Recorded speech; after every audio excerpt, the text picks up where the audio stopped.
peaceful ODM nomination exercise in Kibra is a sign of political maturity. Do you think that that is a sign of political maturity? Let me just read some of the comments that are coming through, because that's where we'd like to start. And let me get there. We have Mr. International. He calls himself very proud of them, very proud of Orange Democratic Movement. Collins Omondi says, I think ODM showed top level of democracy by conducting itself quite different with other parties who had boardroom decisions. It was a sign of maturity, at least for now. I'll read one more comment before we come to the panel. Martin Goge says that the nominations were perfect because the security agencies did not interfere. They are working with Raila, not against him. By security agencies here, I am assuming he probably means government agencies. Not sure. Please let us know which security you're referring to. But let me start with you, Edwin Sifuna, as a Secretary General for ODM. And there are some who would say congratulations are in order, given that ODM has many times tried nominations which have ended up in chaos, but this time that was different. However, that is not to say that there were no issues. But let's just first start with your thoughts on what happened in Kibra and whether you're happy with the results that came out.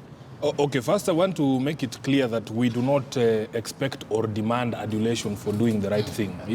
When you do the right thing, it's your job. Yeah, that's the job. It's not as if we are here soliciting for praise. No, we are saying that it is possible for you to do what is expected of you and just carry on, because that is a job. And we know that there are bigger challenges ahead. As the SG, I know that we have the party grassroots elections next year.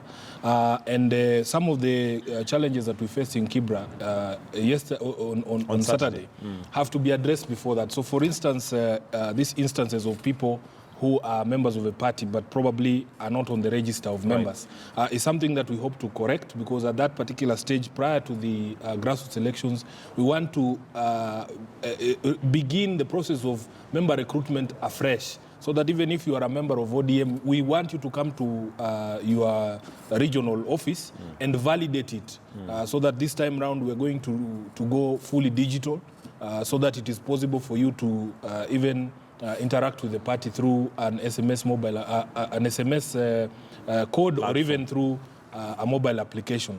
So I just want to congratulate everybody who was involved in this particular process.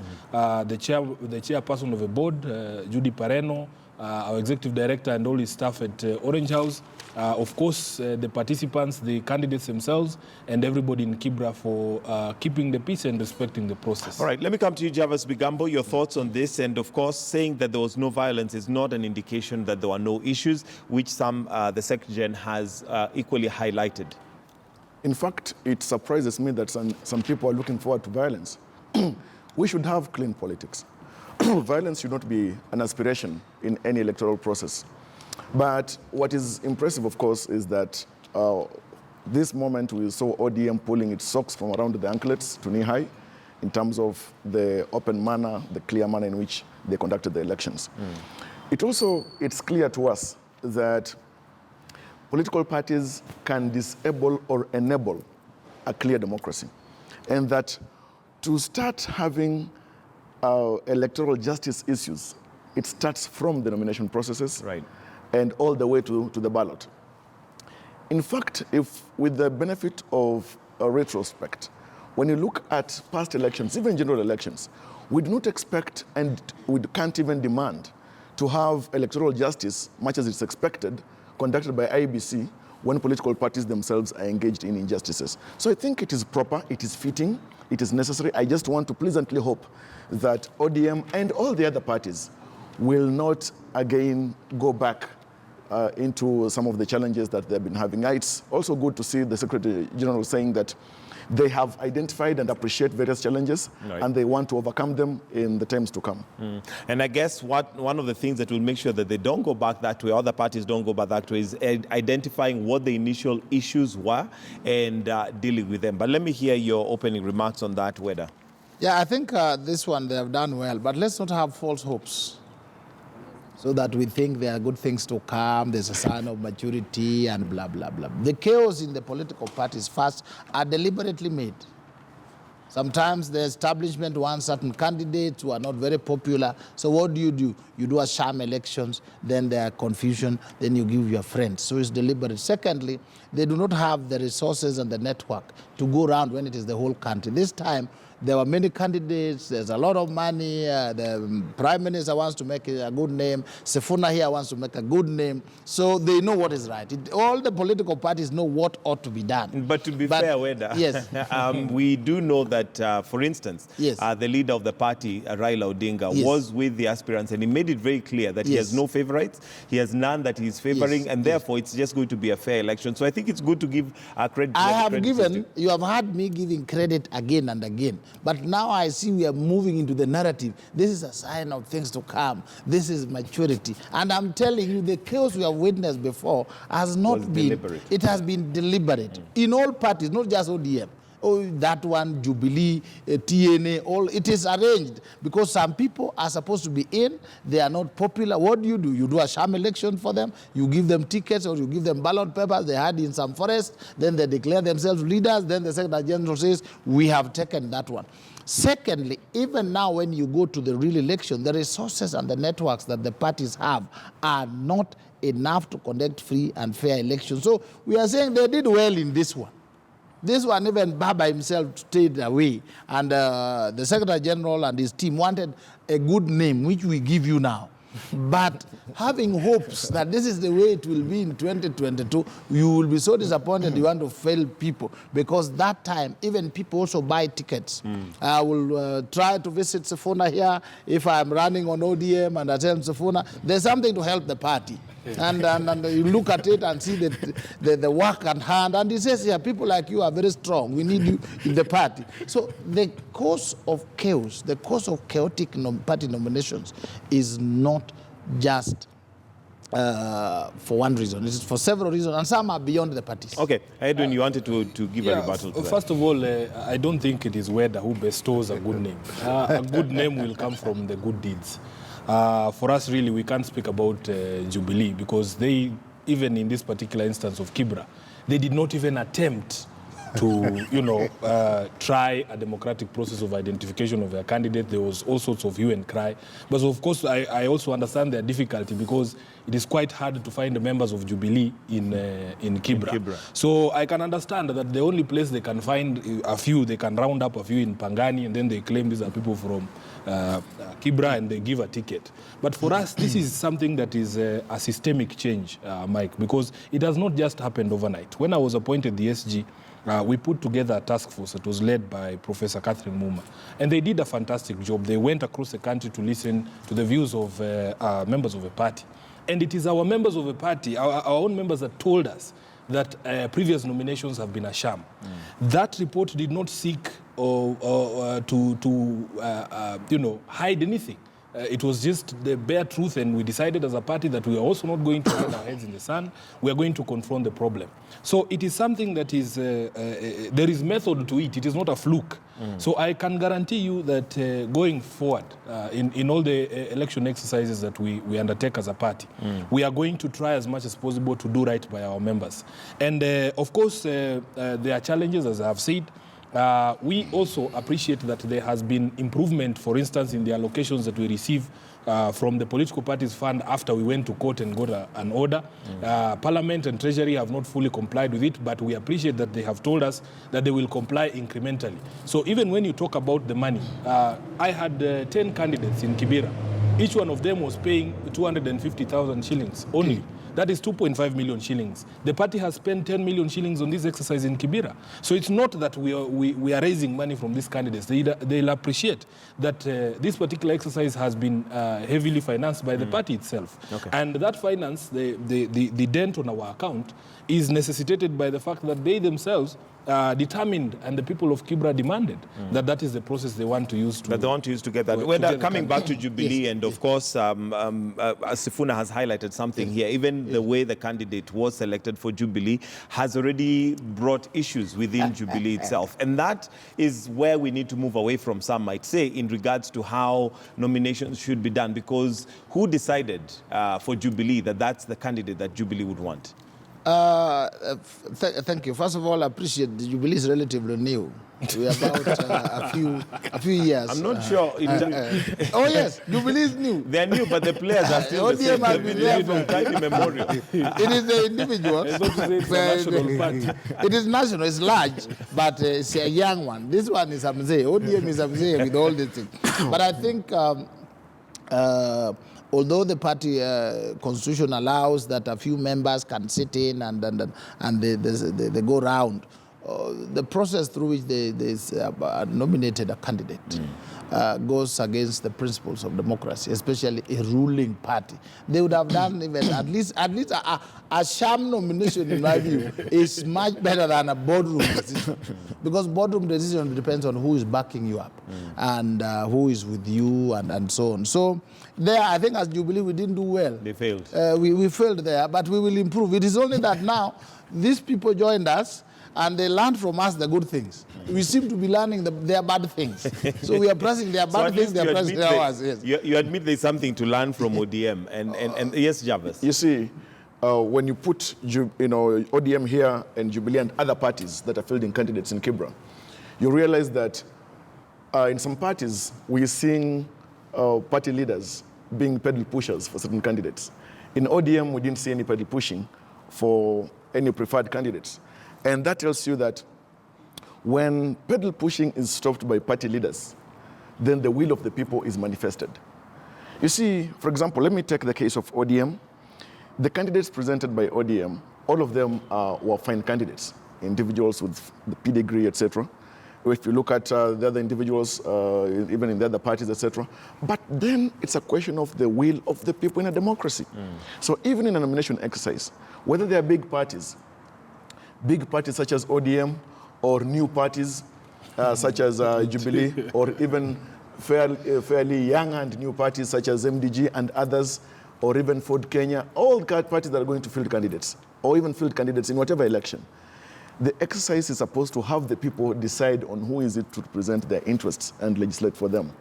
And I think if it's a question of taking the checkbook, the checkbox on what is it that went right, then I think, as we say, what is it that went right, we must not forget what is it that went wrong as well. So ODM, of course, were leading lights in what actually went right. But Jubilee and other parties have also demonstrated what is wrong with our politics. All right, and there's also a narrative, and whether I'd like to hear what your take is on this, that there are some who feel that this is a contest for Kibra between Raila and the deputy president. It's not so much to do with the parties, but it's Raila and the deputy president at contest here. Yes and no. Yes, because the deputy president is seeking to have a footing in Nairobi. There are nations that control Nairobi. Nations. When I talk of nations, I talk about tribes. You will find the Kikuyu nation, the Luo nation, a bit of Kamba nation, they have a few seats. But the Kalenjin nation has not been in this city. So they got one seat. And I think the deputy president realized that for you to be strong, you must have people lied to you. So to that extent, there is a contest. Honorable Raila also, if he does not retain this seat, will go around and say his influence is waning. Kibra went. Therefore, to that extent, there is a contest. But largely,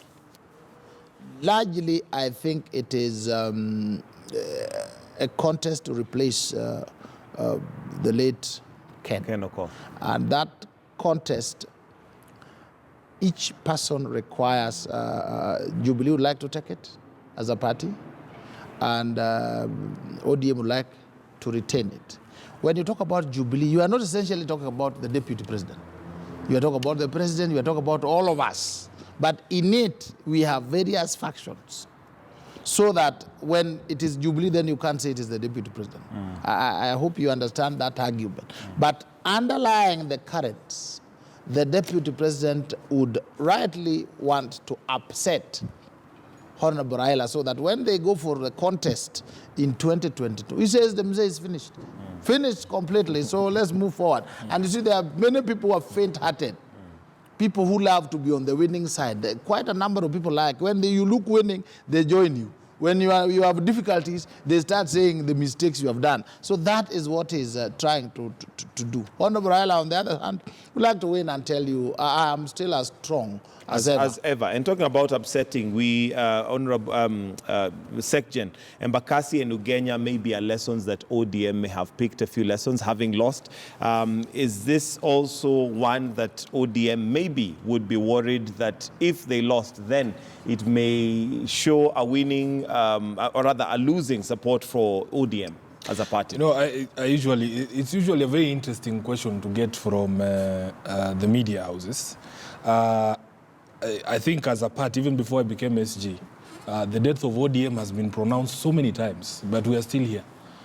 There's every event that happens we are told now this one, now this one. If you lose Ugenya, you guys are finished. If you lose Embakasi South, you guys are finished. Not necessarily finished, but it does. I want to make one thing clear, Mike. First of all, on the discussion you were having before you asked me that question, ODM as a party, Raila Odinga as our party leader, we are not available for contests in Kibra.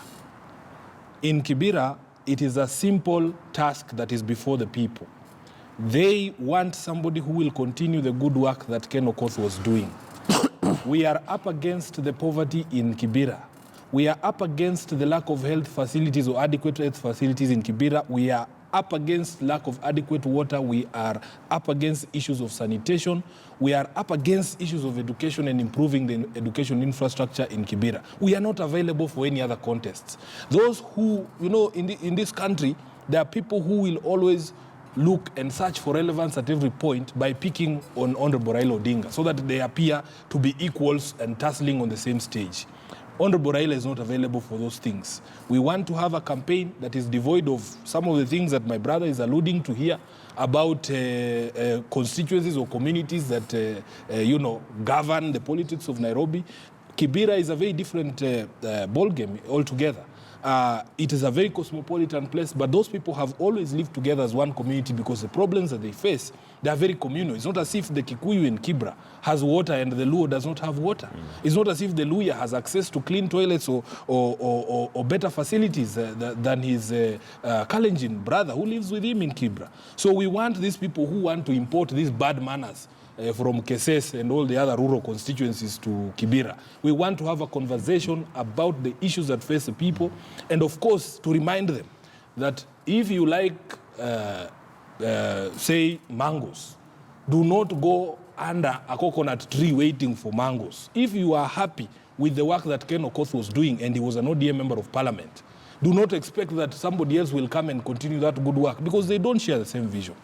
Yeah. All right. And, well, maybe that we can lay that to rest in terms of Kibra. We're going to wait for the November election that's going to take place. But another issue on the way it is the issue of Mau Forest. And I'll start with you, Javas, on how the government has handled this. Of course, it has been politicized. We know politicians have taken an opportunity to weigh in and get their points across, although they seem very, very volatile, comments that they're making regarding that. Yet Mau Forest is something that needs to be dealt with once and for all.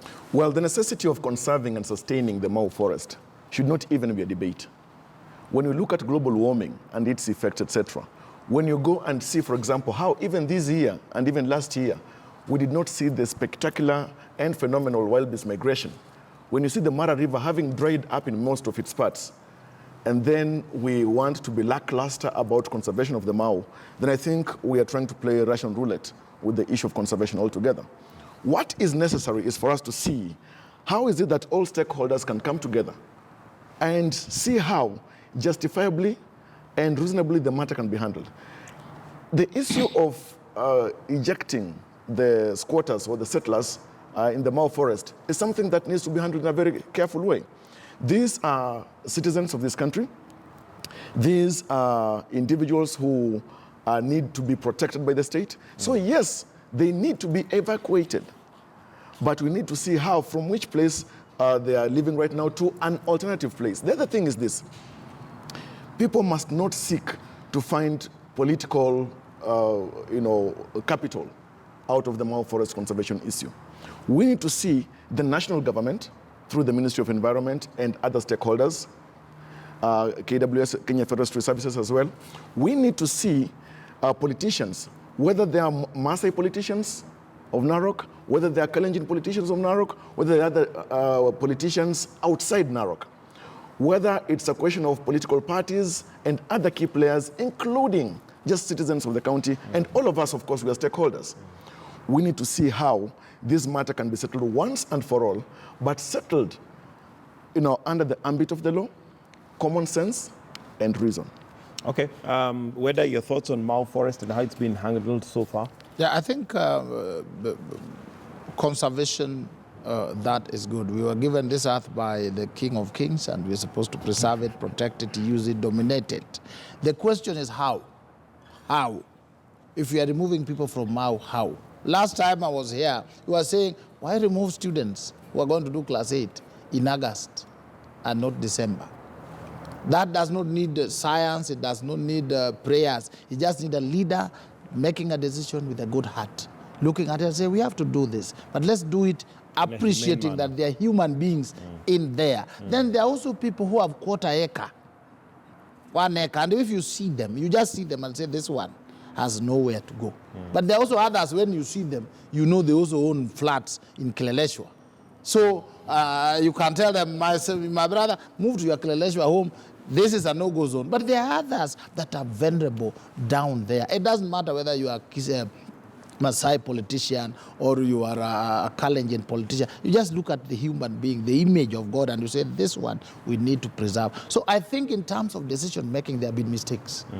That is why we now appeal to the president. He comes in as God to say, now I've postponed it, I've done this. The people who are basic decision makers should make right decisions. And when they make wrong ones, the president will come and sack them. He should come and say, how are you closing schools in August? Who took this decision? You don't love this country, get out. There are also times when we say, okay, we want to conserve. Mau did not have issues from yesterday. It has been very long. It's been there for so a there long is time. no hurry. We can't just say now it has to be done in 30 days. We have to plan long term. And when you see political leaders, MPs speaking and talking and yapping, yet you ask them, when you're in parliament, did you discuss this? No. Did you allocate any resources for even replanting things in Mau? No. Did you even raise it? Did you even love with your colleagues? No. What are you doing? Standing somewhere in the middle of cameras, somewhere in some market, and then swearing things which you know are impossible. So the next problem are the leaders. Either we are with this or that. This is a serious thing that requires very systematic approach. Allocation of resources. Let's hear that there are some billions. These billions that they are doing, going around BBI and Punguza Mzigo and Ongeza Mzigo, let's have a look. Let's allocate even 5 billion for relocation of people, reforestation, and then we also remove the boaters in Mau. There are people with big land, big tea factories in Mau.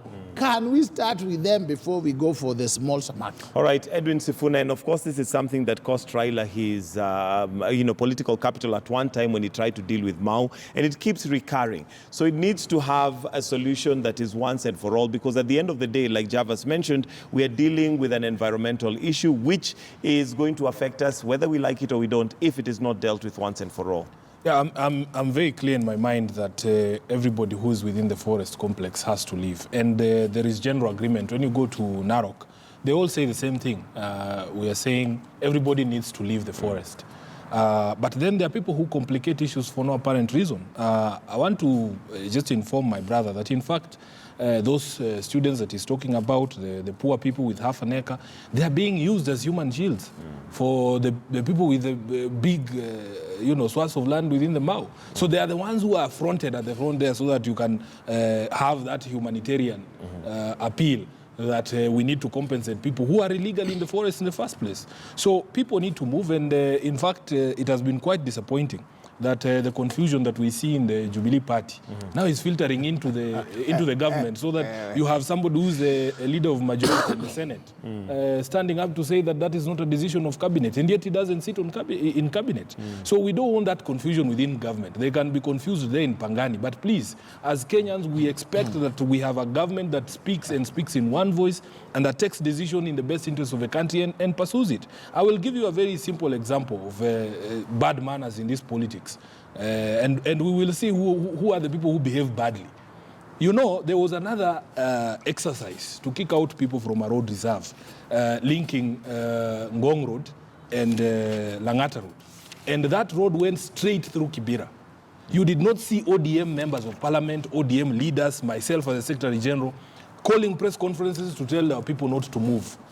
Our people moved, and in fact, even in the Mau, people are moving. You can see the reports on TV. People are carrying their belongings out of the forest. But then it is the leaders who you expect to show leadership, but they are the ones who are saying, stay put. It's absolutely ridiculous, and it's time we deal with those people. Okay, and Mau is an issue, of course, that has been there for a long time, and we hope to see the back of that, but in a humane manner. Another issue that came up over the weekend was Ruto also inviting Musalia Mudavadi to join him so that they may form a coalition, which Mudavadi rejected and said that is ridiculous. Javas, your thoughts on that in regards to the Deputy President maybe trying to court and see who can join him for 2022? Well, I wouldn't say that it's an attempt to clutch at the straw, but as a matter of fact, we know very well that the political space is full of liberties, and everyone has got the free will right to see with whom to associate and work with, etc. Who knew from those sitting among us when we were going to the 2017 elections that just a short while after that, President Kenyatta and his erstwhile nemesis, Raila Odinga, would be calling each other brother and working together for the greater good of the country. So even if in the fullness of time, Mr.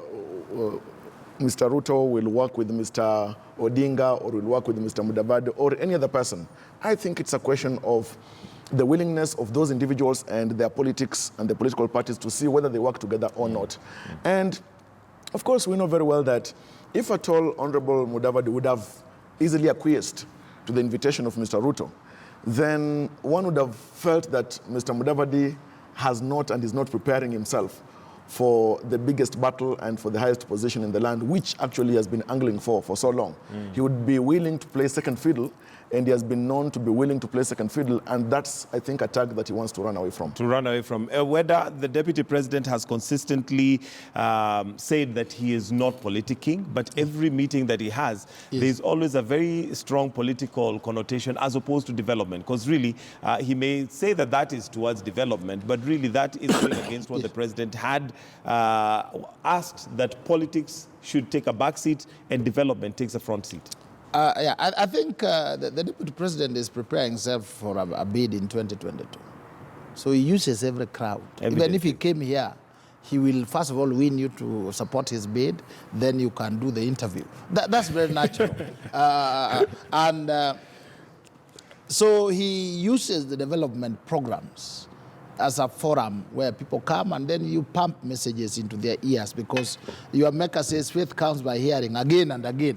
Like now, people have believed he's running and he's a very formidable candidate. Everybody is saying, I can see my big brother Murathe is saying only Raila can stop Ruto.